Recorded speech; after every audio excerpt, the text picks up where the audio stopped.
যারা যারা নকল আনছো সবাই নকল বের করে লেখা শুরু করো। আমি যদি কারো কাছে নকল না পাই তাহলে কিন্তু একদম খাতা নিয়ে যাবো। সবাইকে বাধ্যতামূলক নকল দেখে দেখে পরীক্ষা দিতে হইব, ঠিক আছে? চুপচাপ কইরা কোনো পরীক্ষা দেওয়া যাইব না, মাছের বাজারের মতো চিল্লাচিল্লি কইরা পরীক্ষা দিতে হইব। কাউরে যদি আমি চুপচাপ কইরা পরীক্ষা দিতে দেখি তাহলে কিন্তু ডাইরেক্ট খাতা নিয়ে যাবো। এই শুনো, কেউ কিন্তু খাতা ডাকি ডাকি লিখতে পারবে না, সবাই দেখা দেখি করে লিখবো। আমি যদি দেখি কেউ খাতা ডাকি লিখতেছো আরেকজনে দেখাইতেছো না, ডাইরেক্ট হল থেকে বাইর করে দিব। এই ছেলে, দেখি দেখি তোমার নকল দেখাও। নকল আনো নাই? আমার ক্লাস থেকে এখনই বাইরে হও। সবাইকে আমি প্রথমে বলে দিছি যে নকল ছাড়া এখানে পরীক্ষা দেওয়া চলবো না।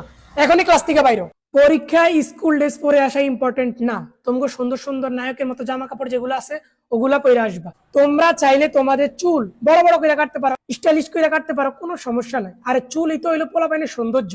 চুল যারা ছোট ছোট রাখে ওগুলো তো হাবলার মতো দেখা যায়। চুল বড় বড় রাখবা, স্টাইল দেখে পরীক্ষা দিতে আসবা।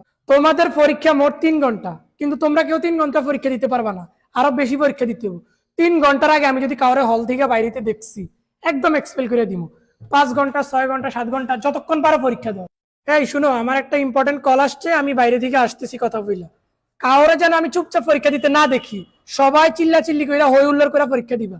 কাউরে যদি আমি চুপ করে থাকতে দেখছি তাহলে কিন্তু একদম খাতা নিয়ে যাবো, 1 ঘন্টা আটকে রাখবো। এই তোমরা কে কে পরীক্ষার ফিস দিছো, বেতন টেতন সব ক্লিয়ার করছো, দেখি রিসিট দেখাও। যে রিসিট দেখাইবা তারে কিন্তু পরীক্ষা দিতে দিব না, যে রিসিট দেখাইবা না সে শুধু পরীক্ষা দিতে পারবো। তুমি একটু আগে মাত্র টয়লেটে গেলা, এখনো 20 মিনিটও হয় নাই, এর মধ্যে চলে আসছো? হ্যাঁ, যাও আবার যাও, 1 ঘন্টা পরে আসবা। 1 ঘন্টা টয়লেটের সময় কাটাই, তারপরে পরীক্ষা দিতে আসবা।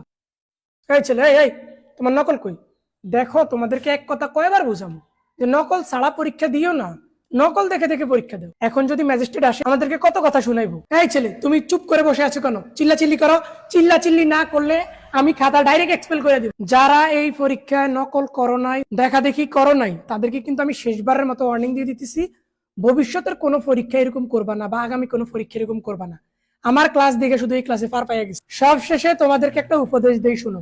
তোমরা আজকে যারা নকল করো নাই, হই হুল্লোড় করো নাই, তোমরা কিন্তু অনেক বড় ভুল করে ফেলছো। ভবিষ্যতে যায় কিন্তু পস্তাইবা। একটা কথা মনে রাখবা, যারা নকল কইরা পরীক্ষা পাশ করে তারাই জীবনে অনেক বড় কিছু করতে পারে। যারা নিজে থেকে পরীক্ষা দেয়, নকল করে না, ওরা জীবনে কিছু করতে পারে না। তো একটা কথা মনে রাখবা, ভবিষ্যতে নকল ছাড়া পরীক্ষা দিবা না। নকল অবশ্যই ইম্পর্টেন্ট।